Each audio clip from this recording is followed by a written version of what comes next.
Hello student, मैं विजय कुमार आपका BS chemistry classes में आपका हार्दिक अभिनंदन करता हूँ। कल के वीडियो में हमने बताया था मोल फ्रैक्शन, उसके ऊपर न्यूमेरिकल, उसके बाद solubility of solid in liquid और solubility of gas in liquid हमने सिखाया था। आज उसी के आगे टॉपिक है हेनरी लॉ। हेनरी लॉ के बारे में आज हम लोग सीखे।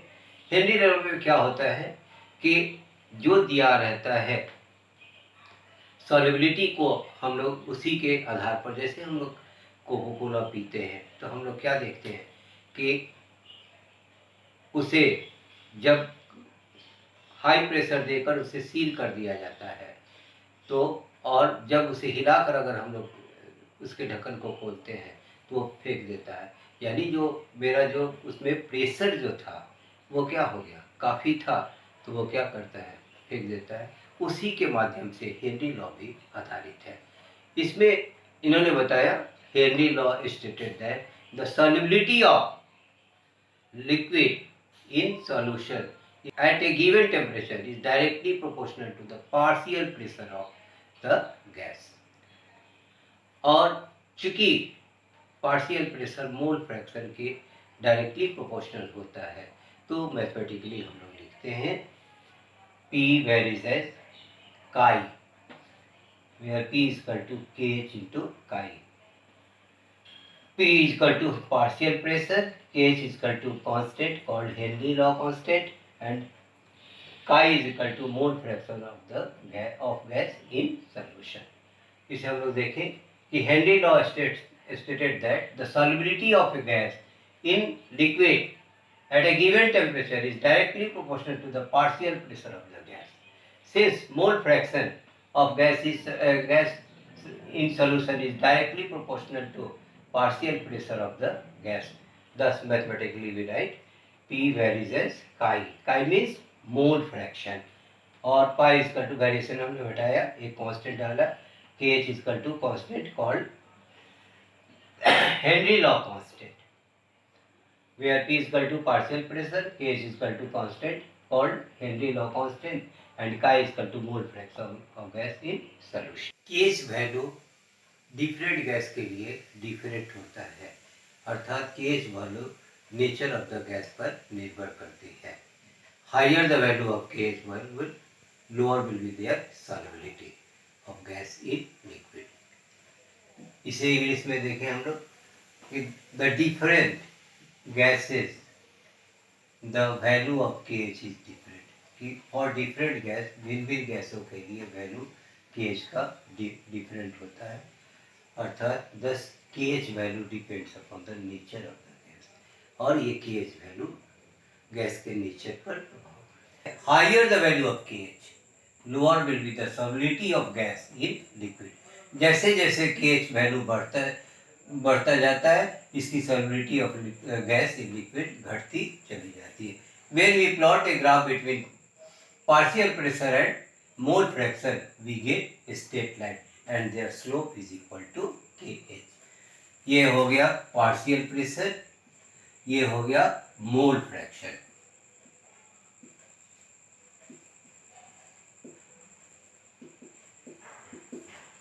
तो हमने क्या सीखा कि kh value nature of gas पर निर्भर करती है। जैसे जैसे देखते हैं कि गैस जैसे जैसे अलग अलग होता है, यानी भिन्न भिन्न होता है, उसका kh वैल्यू भी भिन्न भिन्न होता है। इसलिए हम कहते हैं कि kh वैल्यू उसके नेचर पर डिपेंड करता है। जब लोअर द वैल्यू ऑफ, दिमाग में ये हटा लेना है कि lower the value of kh greater will be the solubility of gas in liquid, और greater the value of kh lower will be the solubility of gas in liquid. When we plot a graph between partial pressure as well as mole fraction, we get a straight line and the slope is equal to kh value। अभी हम लोग Henry law को देखा, अब इनके कुछ applications हैं और उसके बाद इनके लिमिटेशंस है, उसके बारे में हम लोग जानकारी लें। इनका पहला एप्लीकेशन है कि हम लोग जो कोल्ड ड्रिंक्स बनाते हैं उसमें क्या करते हैं, लिक्विड में हम लोग CO2 गैस को हाई प्रेशर पर डालकर उसे सील कर देते हैं। तो ये जैसे जैसे प्रेशर को घटाते जाते हैं, हम लोग क्या देखते हैं कि प्रेशर घटा तो केएच वैल्यू उसका बढ़ा। तो उस आधार पर इनका एप्लीकेशन इस प्रकार है कि to increase the solubility of CO2 in soft drink, जैसे जैसे प्रेशर को बढ़ाते हैं CO2 का सॉल्युबिलिटी सॉफ्ट ड्रिंक में बढ़ती चली जाती है। द बोतल is sealed under high pressure, इस बोतल को हम लोग हाई प्रेशर में सील करते हैं।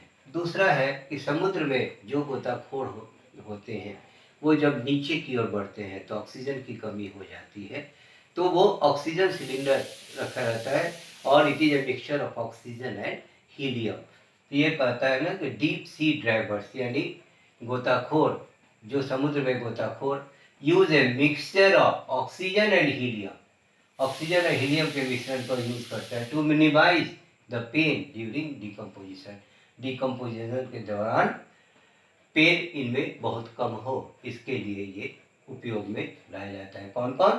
तो ऑक्सीजन और हीलियम। तीसरा है कि इन लंग्स, फेफड़े में, वेयर ऑक्सीजन इज प्रेजेंट, जहाँ ऑक्सीजन उपस्थित रहता है in air with high partial pressure, वहाँ पर हाई पार्शियल प्रेशर बहुत ज़्यादा होता है, ये ऑक्सीजन कंबाइंस होते हैं यानी जुड़ जाते हैं हेमोग्लोबिन के साथ और हेमोग्लोबिन का फॉर्मेशन करते हैं। In tissue partial pressure of oxygen is low, कि टिश्यू में पार्शियल प्रेशर ऑक्सीजन का कम होता है, इसलिए therefore oxy haemoglobin releases oxygen, ये क्या करता है, हेमोग्लोबिन ऑक्सीजन को छोड़ता है, which is use for cellular activity, cellular activities का उपयोग में लाया जा सके। ये एप्लीकेशन है हेनरी लॉ का। अब इसका लिमिटेशन जो है, हेनरी लॉ के लिमिटेशन इस प्रकार है कि this law is only valid for ideal solution, कि that law is always applicable for ideal solution, ये आइडियल सॉल्यूशन के लिए ही एप्लीकेबल होता है। और इसमें कंडीशन होते हैं कि the temperature and pressure is either very high और वेरी लो, इसका टेम्परेचर और प्रेशर या तो बहुत अधिक या बहुत ही लो होना चाहिए। दूसरा, the solubility of solvent of gas in low, solvent में गैस की घुलनशीलता बहुत ही कम हो, and there is no association and dissociation of gas in solvent, gas का सॉल्वेंट के साथ ना एसोसिएशन होता है और ना डिसोसिएशन होता है। चौथा है there is no reaction between gas and solvent, कि गैस और सॉल्वेंट के बीच में कोई रिएक्शन नहीं होता है, लेकिन इनका एक्सेप्शन है कि this law is not applicable for SO2, NH3 as well as HCl। होता क्या है, SO2 गैस है और ये वाटर से मिला, ये बनाया बेटा SO3 -2 plus 2H plus. Similarly NH3 जो कि गैस है combines with liquid water forms ammonium ion and hydroxide ion, and HCl combines with, HCl is also gas, combines with H2O, gives rise to H3O plus H minus. तो ये SO2, NH3 और HCl chemically reaction कर लेता है water के साथ, इसे हम लोग इस प्रकार दिखाते हैं। When SO2 which is found in gaseous state combines with water, it gives sulfite ion and hydrogen ion. Similarly, ammonia is also a gas, combines with H2O, gives ammonium ion and hydroxide ion. Similarly, HCl which is found in gaseous state combines with water to form H3O plus यानी hydronium ion and hydrogen ion. अब numerical exercise question 2.35 से हम लोग सीखें। Question number 1 दिया है Henry's law constant for molarity of methane. Henry law constant दिया है मीथेन की मोलरिटी इन बेंजीन एट 298। ये स्टैंडर्ड टेम्परेचर होता है that is equal to 25 degree Celsius is 4.27 into 10⁵ mmHg, यानी KH का वैल्यू दिया हुआ है 4.27 इंटू 10⁵।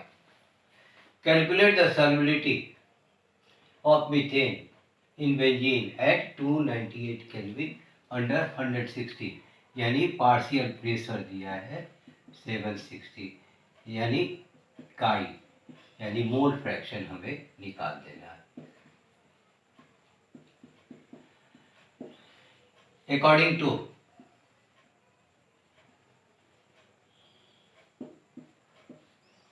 हेनरी लॉ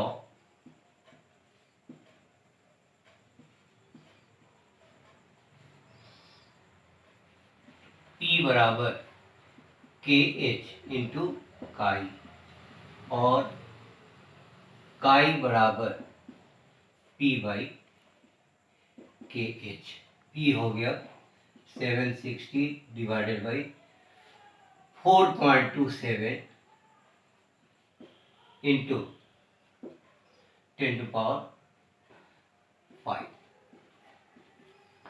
अब 0.2 दिया हुआ है तो 760 ऊपर ले जाएंगे इंटू 10⁵ डिवाइडेड बाई 427 इंटू 10⁵। घटा दे बेटा। अब हम लोग इसे सिंप्लीफाई करें।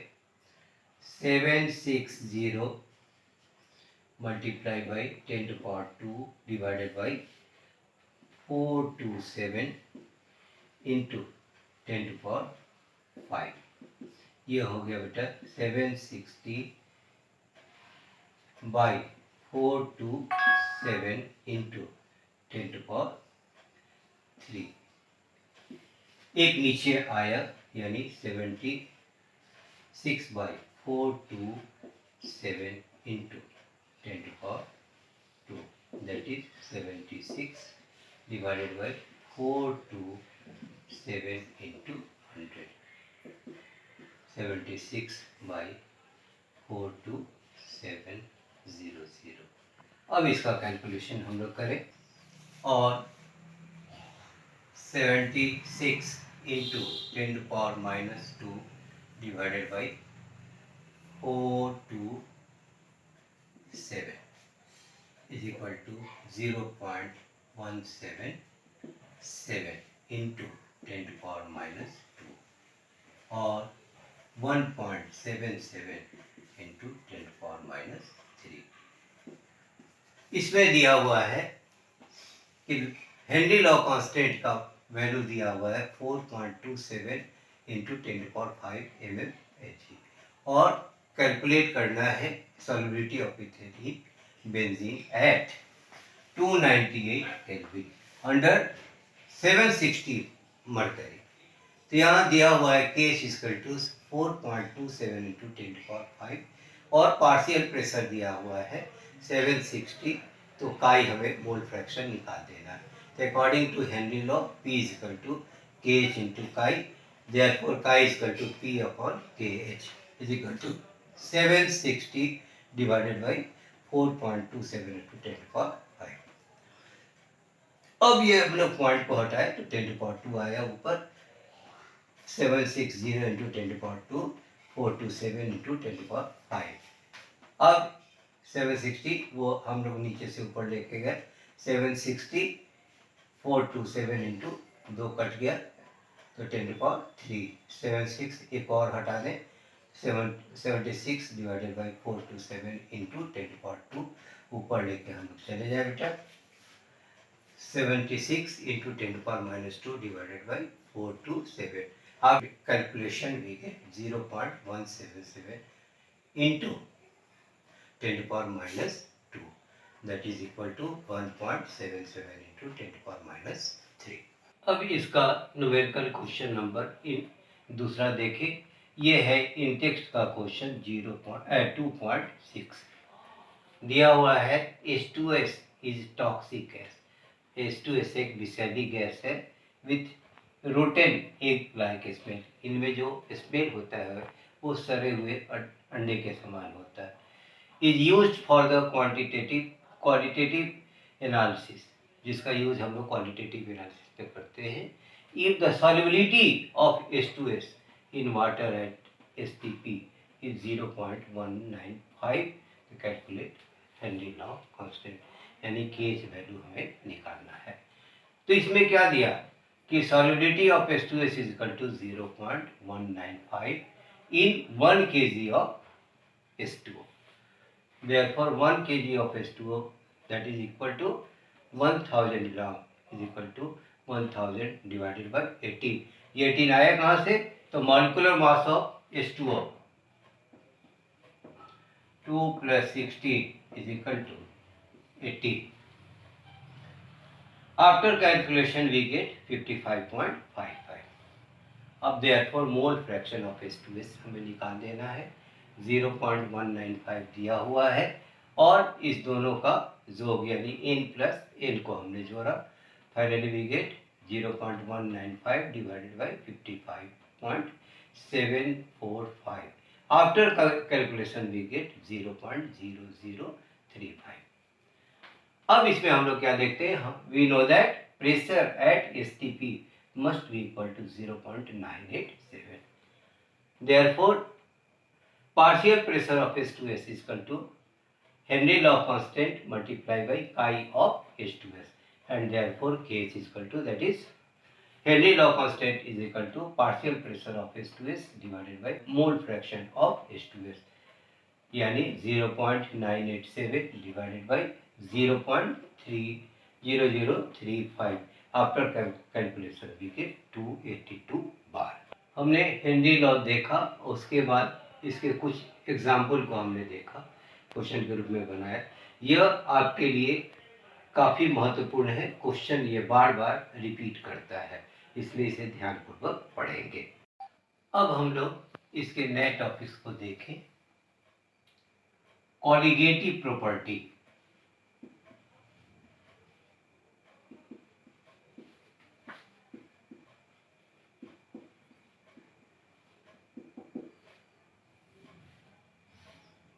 a property which depends upon the number of particles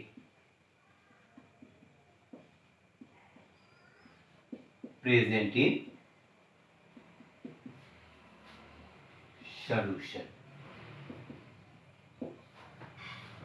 is called colligative property.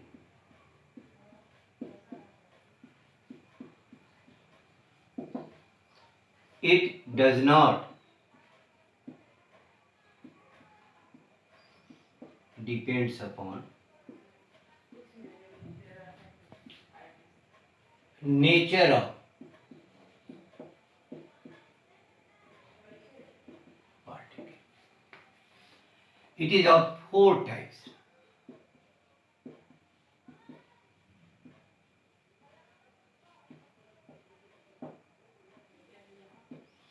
क्या कहा कि colligative properties are those which depends upon the number of particle present in solution.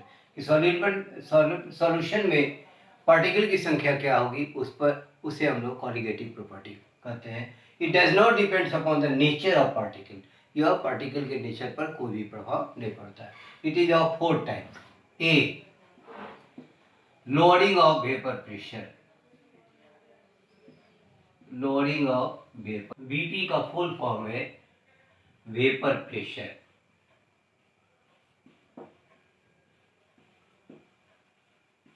Next है elevation in boiling point. Elevation in boiling point.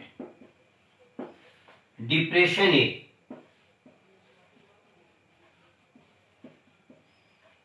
in freezing point.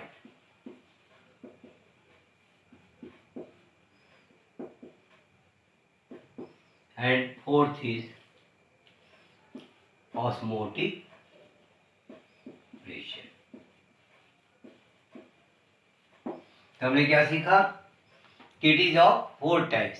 First is lowering of vapor pressure. VP means vapor pressure.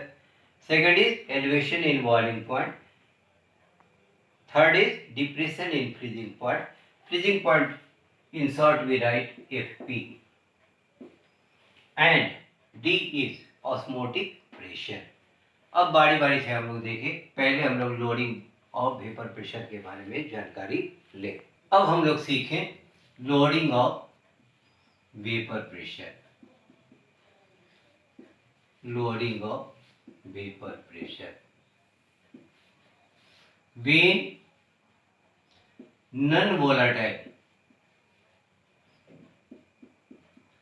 solute is dissolving in solvent, the vapor pressure of solution is lower than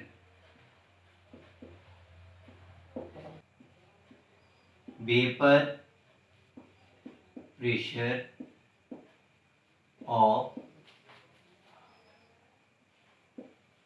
solvent. This statement is said to be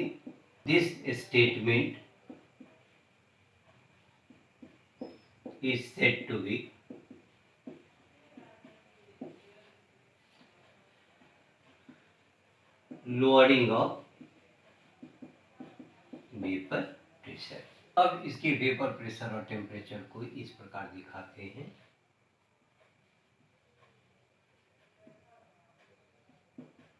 vapour pressure ये हो गया solvent का और इसके नीचे solution का.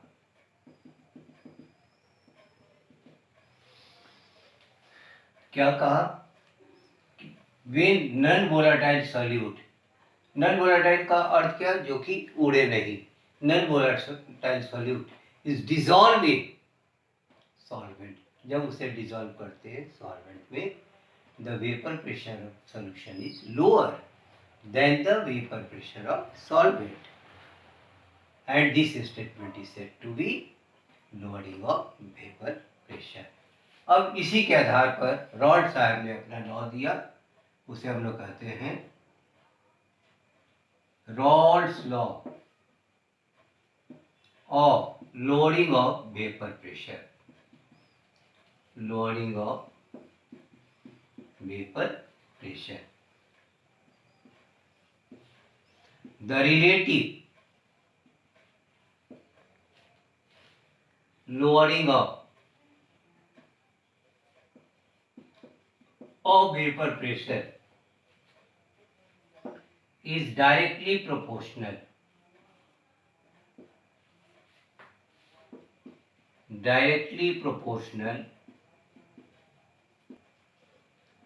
or equal to mole fraction of solute. This statement was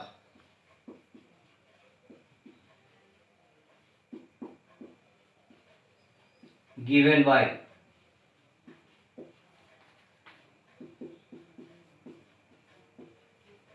rods. Hence,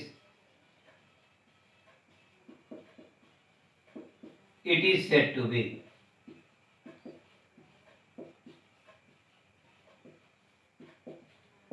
Rod's law of lowering of vapor pressure. अब इसी लोअरिंग ऑफ वेपर प्रेशर के आधार पर रॉड साहब ने एक लॉ दिया जिसे हम लोग कहते हैं rods law of lowering of vapour pressure. The relative lowering of vapour pressure is directly proportional or equal to the mole fraction of solute. This statement was given by Rod's, hence it is said to be Rod's law of lowering. तो relative यानी vapour pressure के सापेक्ष में हम लोग जब देखते हैं किसी भी सॉल्यूट को और अथवा सॉल्वेंट को, ये डायरेक्टली प्रोपोर्शनल हो जाता है. Lowering of vapour pressure is directly proportional और equal to mole fraction of solute. अब इसे हम लोग डिटेल्स में देखें फॉर्मूला के आधार पर. Let us suppose that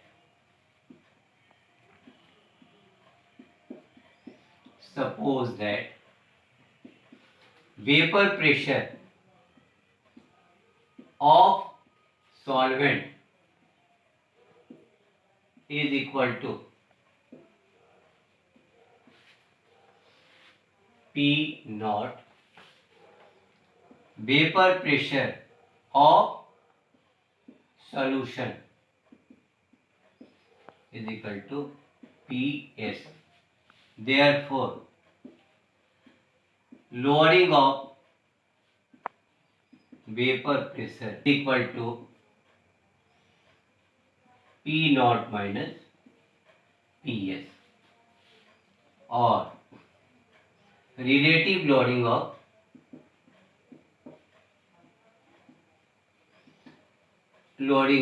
vapor pressure is equal to P naught minus PS upon P naught.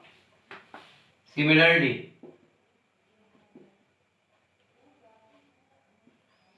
number of moles of solute is equal to N.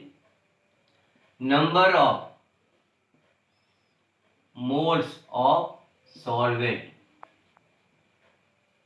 is equal to capital N. Therefore, total number of moles in solution N plus N. Therefore, mole fraction of solute is equal to number of moles of solute divided by total number of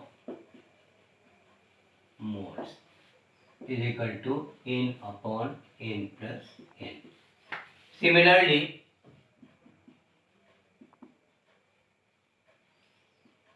mole fraction of solvent is equal to number of moles of solvent divided by total number of moles. That is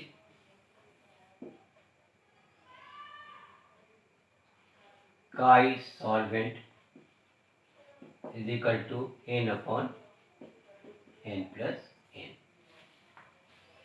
दिया हुआ है. Let us suppose that vapor pressure of solvent is equal to P naught and vapor pressure of solution is equal to PS. Therefore, loading of vapor pressure हमने क्यों लिया P naught से घटाएंगे solution को, because vapor pressure of solution is lower than the vapor pressure of solvent, or relative loading of vapor pressure is equal to P naught minus PS divided by P naught. Similarly, number of moles of solute is equal to small n and number of moles of solvent is equal to capital N. Therefore, total number of moles in solution is equal to n plus n. Therefore, mole fraction of solute is equal to number of moles of solute divided by total number of moles is equal to n upon n plus n. Similarly, mole fraction of solvent is equal to number of moles of solvent divided by total number of moles.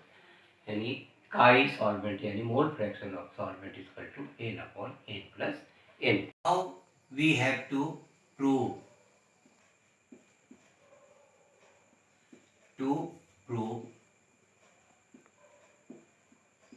P naught minus Ps by P naught must be equal to n upon n plus n. Let us suppose that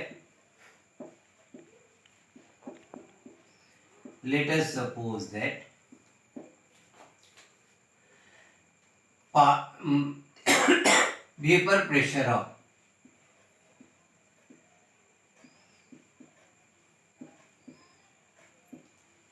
solution, that is Ps, is directly proportional to mole fraction of solvent, or Ps is equal to K into n upon n plus n. But we know that for pure solvent,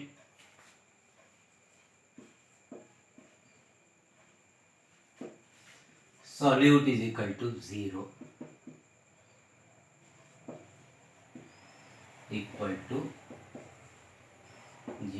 Therefore, P is equal to K into n upon n. Therefore, P is equal to K. इसे हम लोग मान लें 1. Now putting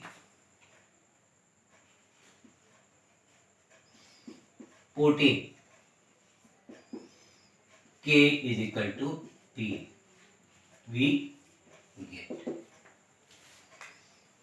So now we have to prove that P naught minus Ps divided by P naught is equal to n upon n plus n. Let us suppose that माना कि vapor pressure of solution is directly proportional to mole fraction of solvent, or vapor pressure of solution is equal to variation common hटाया K into n upon n plus n. But we know that for pure solvent, solute is equal to 0. Therefore, P is equal to K into n upon n. That is P is equal to 8. Putting the value of K बराबर P, we get. क्या दिया बेटा?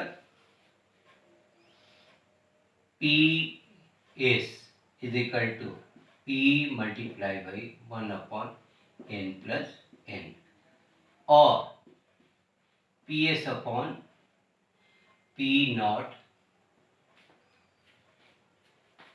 equal to 0, P naught कर दे, is equal to n upon n plus n. Subtracting by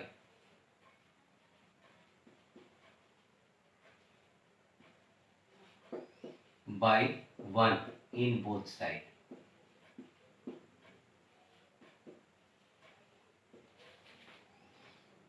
We get 1 minus Ps upon P naught is equal to n upon n plus n, 1 minus, or P naught minus Ps upon P naught is equal to n plus n minus n divided by n plus n.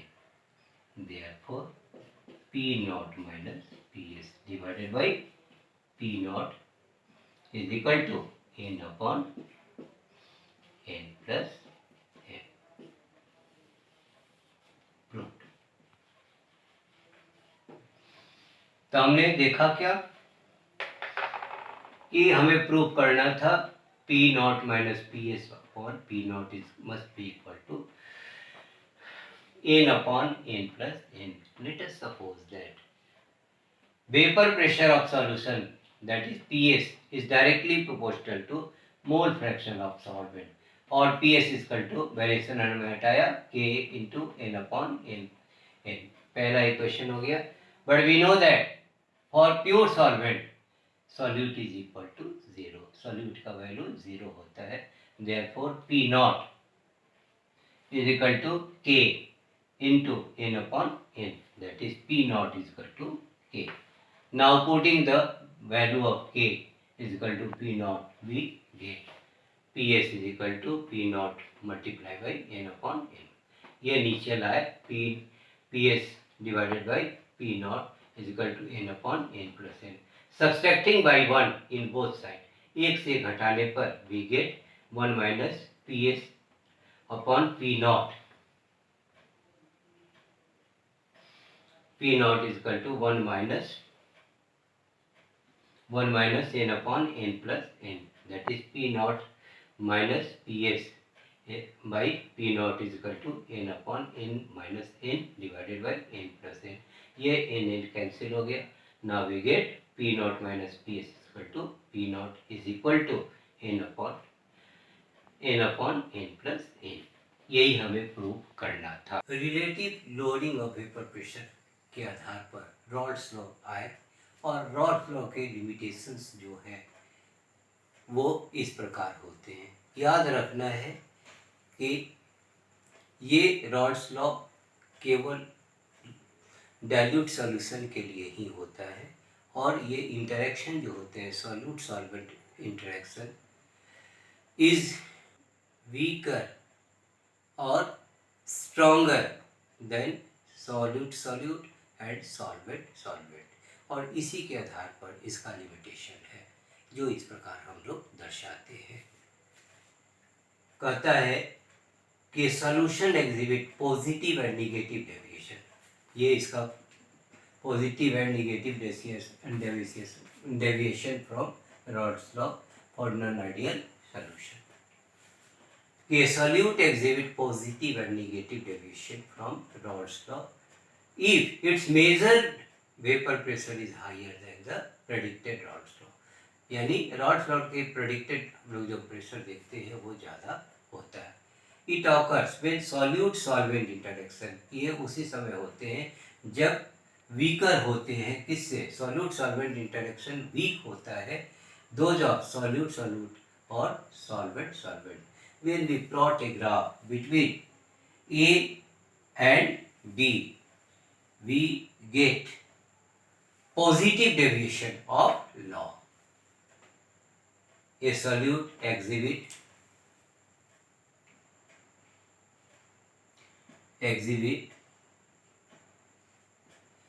deviation from Raoult's law when its measured vapor pressure is lower than predicted. ठीक है. अब इसमें क्या करता है? It occurs when solute solvent interaction is stronger. यहाँ क्या था बेटा? वीकर था. यहाँ क्या हुआ? Stronger than solute solute and solvent solvent. When we plot a graph between vapour pressure and mole fraction for A and B, we get negative curve. अब condition ये होते हैं ये कि पहला, इफ डेल्टा एच सॉल्व यानी solution is positive, that is greater than 0 for A solution which shows positive deviation from Rawls law. Similarly delta H solve is negative, that is less than 0 for A solution which shows negative deviation from Rawls law. अब Rawls law के ऊपर एक numerical हम लोग देखें कि when 1.71 gram of substance is dissolve in 100 grams of mercury, that is capital W is equal to 100 gram and their molecular mass is equal to 200, और small w यानी सॉल्यूट दिया हुआ है 1.71, एम का वैल्यू हमें निकाल देना है. P नॉट दिया है 758 mm और PS दिया हुआ है 747.1। According to Rolle's law,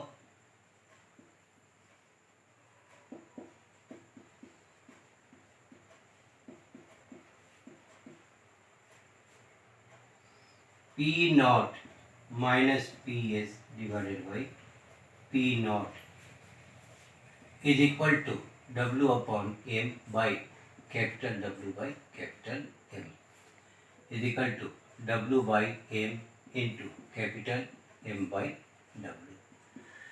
P naught is 758 minus 747.1 divided by 758 is equal to 1.71 divided by M into 200 by 100। ये हो गया।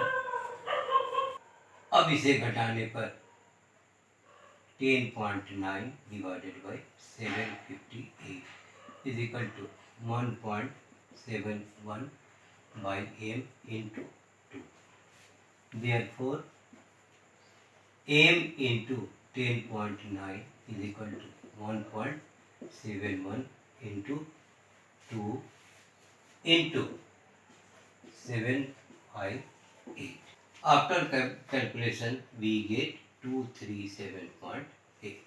अब इसका न्यूमेरिकल हम लोग सीखें कि 1.71 gram of substance is dissolving 100 grams mercury, यानी स्मॉल w सॉल्यूट का वैल्यू दिया हुआ है 1.71 और इसका मॉलिक्यूलर मास हमें निकाल लेना है। और ये मरकरी का कैपिटल W हो गया 100 और इसका मॉलिक्यूलर मास जो होता है मॉलिक्यूलर मास का atomic mass is equal to 200। तो इसका वेपर प्रेशर डिक्रीज कर जाता है 758 से 747.1। यदि molecular mass of mercury is 200, then calculate the molecular mass of dissolve substance. तो हमें कैलकुलेट करना है molecular mass of the dissolve substance. तो given that capital W is equal to 100 and capital M is equal to 200, small w is equal to 1.71 divided and M is equal to what? So P naught is equal to 758 mm and PS is equal to 747.1 mm. According to Rolle's law, we know that P naught minus PS is by P naught.